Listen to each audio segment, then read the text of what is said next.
படிக்கிறேன். பள்ளியின் பெயர் ஊராட்சி ஒன்றிய நடுநிலை பள்ளி சோகத்தரை. வரி வட்டி வானம் விடுகிறது, பூமி விழுகிறது, உனக்கே கொடுப்பது கிஸ்தி.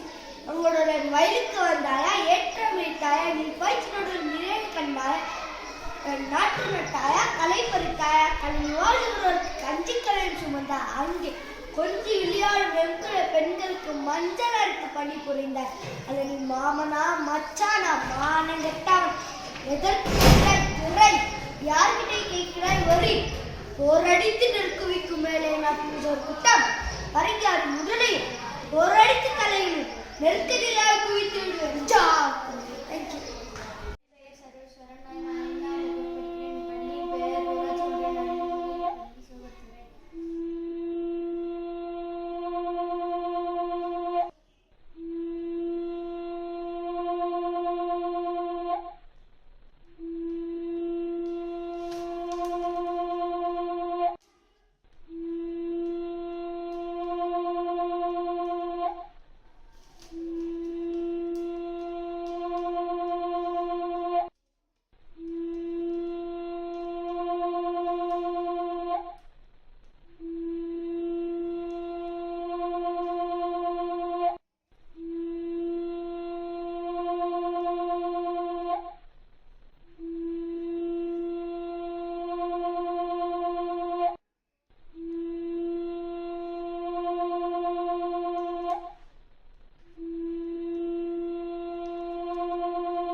என்னப்பா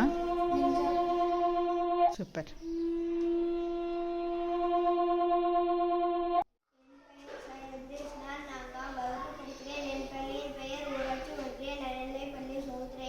நான் சொல்ல போகிற கதை மாயாஜாலி கதை.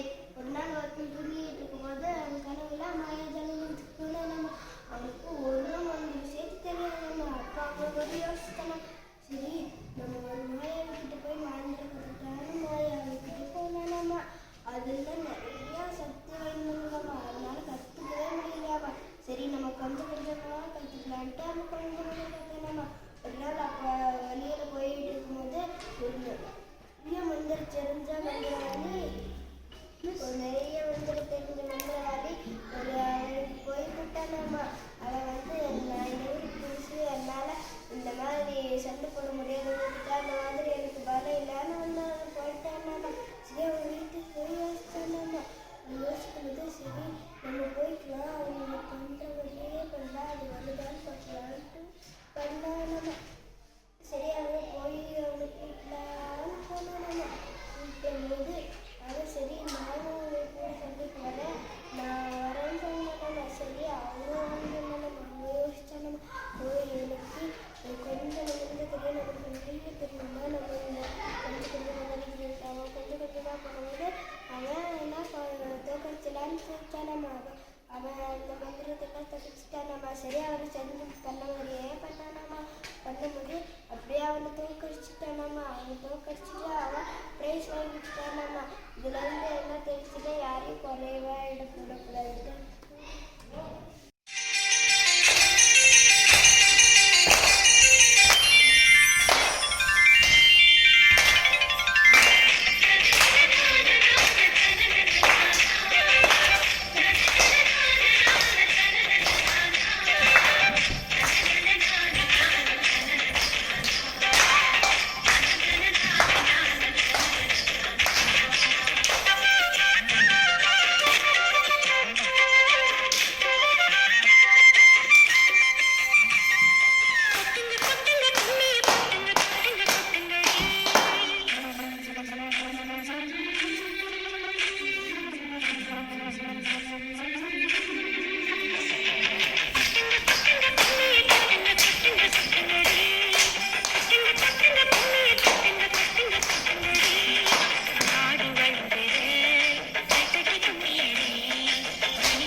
மாண்பு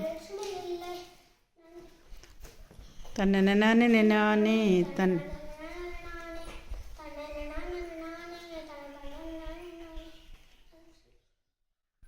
அனைவருக்கும் காலை வணக்கம். என் பெயர் அர்ஜுனா. 4ஆம் வகுப்பு படிக்கிறேன். என் பள்ளியின் பெயர் ஊராட்சி ஒன்றிய நன்னிலைப்பள்ளி சௌதாத்துறை. இப்போ எனக்கு பிடிச்ச விளையாட்டை பற்றி பேசப்படும். எனக்கு பிடித்த விளையாட்டு கால்பந்து. 11 வீரர்கள் கொண்ட 2 அணிகள் இவ்விளையாட்டில் பங்கேற்பார்கள். இந்த விளையாட்டில் ஒவ்வொரு அணியும் அதிகபட்ச கோல்களை உருவாக்க நோக்கம் கொண்டுள்ளன. அதிக கோல்களை பெற்ற அணி வெற்றி வீரரே என அழைக்கப்படுகிறது. இது 90 நிமிடங்களில் விளையாடப்படுகிறது.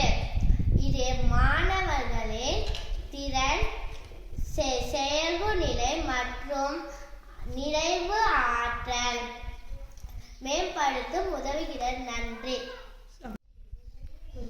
My name is Rizwan. I am studying 5th standard. My school name is Panchayat Union Middle School, Savatare. ஊரில் ஒரு அடர்ந்த காடு. அந்த அடர்ந்த காட்டுக்குள்ளே மணி அந்த அடர்ந்த காடை தாண்டி தான் அவங்க அம்மாவை பார்க்க போகணும். அவங்க அம்மாவை பார்க்க போகணுன்னா அப்புறம் மணி அப்படியே மெதுவாக அப்படியே நடந்து போகும்போது அப்படின்னு சவுண்ட் அப்படியே என்னன்னு பார்க்கும்போது குயில் சவுண்டு விட்டுட்டு இருந்துச்சா.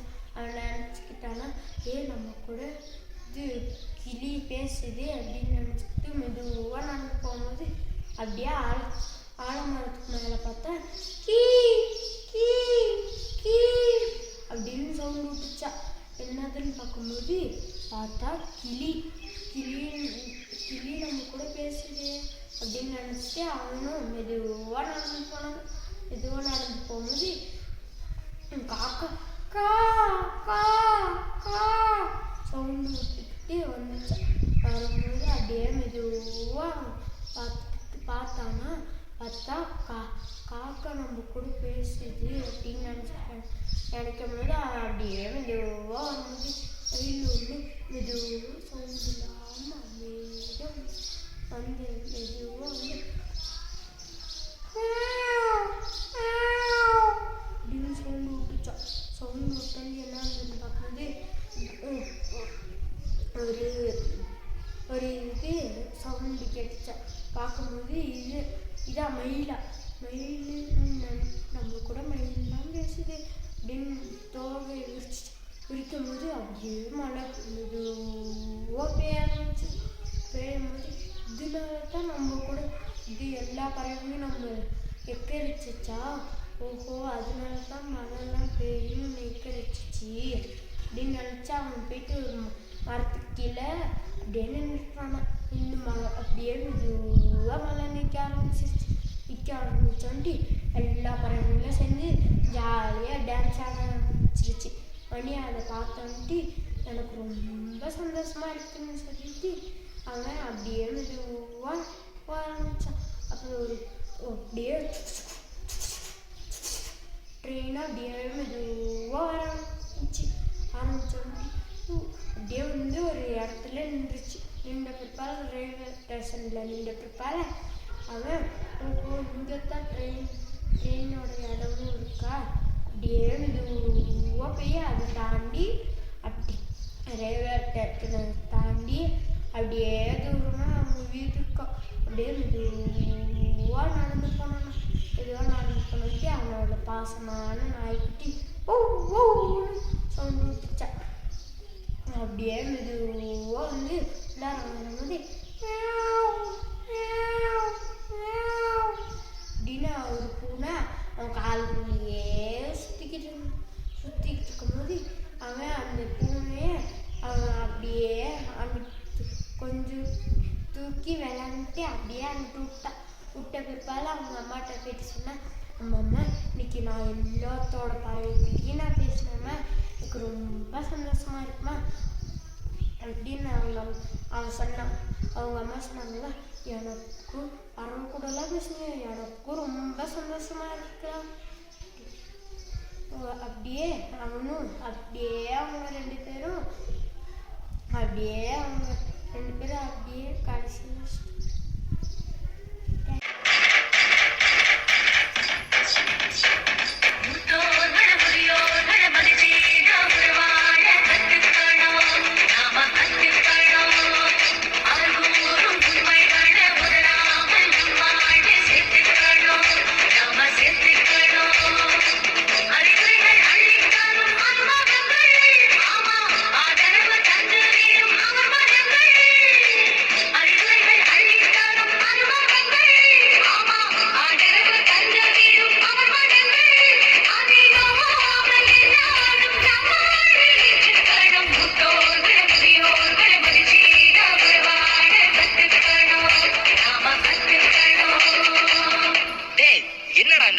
சுத்திட்டே இருக்குது.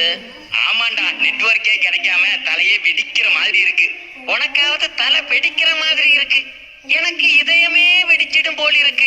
ஏம்மா ஏம்பா, பார்த்தா படிக்கிற பசங்க மாதிரி இருக்கிறீங்க, இப்படி வீணா நேரத்தை கழிக்கிறீங்களே. ஹே ஓல்டு மேன், யார் வீணா நேரத்தை கழிக்கிறாங்க? நாங்க கேம் சேட்டிங்னு பிஸியா இருக்கிறோம். யோ பெருச, வேலையை பார்த்துட்டு போவியா?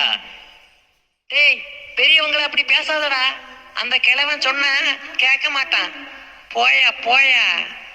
இந்த டப்பாவை வச்சு விளையாடுனா சோம்பேறித்தனம் தான்ப்பா வரும். மைதானத்துல போய் விளையாடுங்கப்பா, உடம்பும் மூளையும் சுறுசுறுப்பாகும். போங்கப்பா, போங்க போங்க. முதல்ல நீங்க போங்கப்பா, போங்க போங்க. வந்துட்டாரு பெருசா பேசுறதுக்கு. சரி சரி, இந்த மரத்துக்கு கீழே உட்காராதீங்கப்பா, அந்த கிளை ரொம்ப மோசமா இருக்கிறது போல இருக்கு. வேற எங்காச்சும் போய் இருங்கப்பா. டேய், நம்மளை கிளப்பி விடுறதுக்கு இந்த பெருசு ஐடியா பண்ணுதுடா. யோ பெருச, போறியா இல்ல பார்சல் பண்ணி அனுப்பிடவா? சொந்த புத்தி தான் இல்லைன்னு பார்த்தா சொல் புத்தியையும் கேட்கறதா இல்ல. கடவுள் தான் உங்களை காப்பாத்தணும். இந்த காலத்து பசங்க பெரியவங்க சொல்றத எங்க கேக்குறாங்க?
விளையாட்டு பருவம் தான் வீணாவதோ, பெரியோரை மதியாமல் வீண் போவதோ.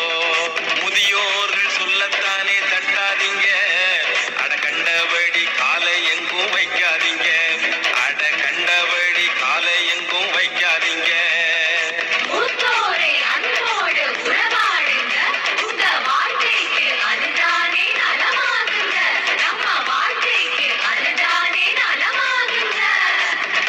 என்ன மூத்தவங்களோடு உறவாடுறதா? ஓ, ஃப்ரெண்ட்ஷிப்பா? ஃபேஸ்புக்கு, வாட்ஸ்அப்பு, ட்விட்டர் நாங்கெல்லாம் வேற லெவல்ல போயிட்டு இருக்கிறோம். இவர் என்னடான்னா கிழவன் கிழவிகளை மதிக்கணுமா மிதிக்கணுமான்னுகிட்டு. பெற்றோர்கள் முதியோர்கள் என்ற வார்த்தையை கேட்டாலே எரிச்சலா இருக்கு. நாளைக்கு சாவு போறவங்கள்ட்ட போய் நட்பு வச்சுக்கணுமா? நட்பு என்னப்பா சொன்னேன்? நாளைக்கு சாக போறவங்களா? பழுத்த இலைய கண்டு பச்சை இலைய சிரிச்சுதான், பச்சை இலையும் ஒரு நாள் பழுத்து தரையில் விழுந்துச்சான். அடுத்த இலை இதையும் பார்த்து விழுந்து விழுந்து சிரிச்சுதான். அதையும் போல ஒன்னை இப்போ நானும் பார்த்து சிரிக்கிறேன். சிரிப்பை நிறுத்துறீங்களா? பாத்தீங்களா? எங்களை பார்த்தா எப்படி தெரியுது?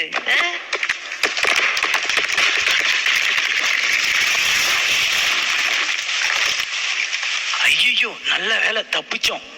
எனக்கு தெரியும், இந்த மரம் ரொம்ப வீக்கான மரம். முதல்ல சொன்னேன், யாரும் கேட்கல. ஆமா, நம்பவே முடியலையப்பா. என்னப்பா இது? மூத்தோர்கள் சொல்லும் போது ஏற்க மறுக்குது. சூடு பட்ட பிறகுதானே புத்தி உரைக்குது. தப்புதாங்க, அந்த பெரியோர் சொல்லும் போது உதாசனப்படுத்திட்டோம். இப்பதாங்க புரியுது. ஆமா, அது தப்பு இல்லையா? பெரியவங்களை மதிக்கணும் இல்லையா? அது சரி, அந்த பெரியவருக்கு மட்டும் எப்படி தெரியும் இந்த கிளை உடைஞ்சு விழுவுன்ட்டு? அதுதான்ப்பா அனுபவ அறிவு. அனுபவ அறிவ அள்ளி தந்திடுவார்கள் சொல்லி, கேட்டு நடக்காத போது நமக்கு தான் வறுமை துன்பங்கள் துள்ளி. இப்படிதான் வாழ்க்கையிலையும் ஏராளமான துன்ப கிளைகள் நம்ம மேல முறிஞ்சு விழுகுது. காரணம், வழிகாட்டும் மூத்தோர்களை நம்ம பக்கத்துல வச்சுக்காததுதான். ஐயா, எங்களை மன்னிச்சிருங்க ஐயா. அண்ணன், இனிமே பெரியவர்களை கேலி கிண்டலே பண்ண மாட்டேன். ஆமா, இதத்தான் முதல்ல இருந்தே சொல்லிட்டு இருக்கிறேன். யாரும் கேட்ட பாடில்லை. தம்பிகளா,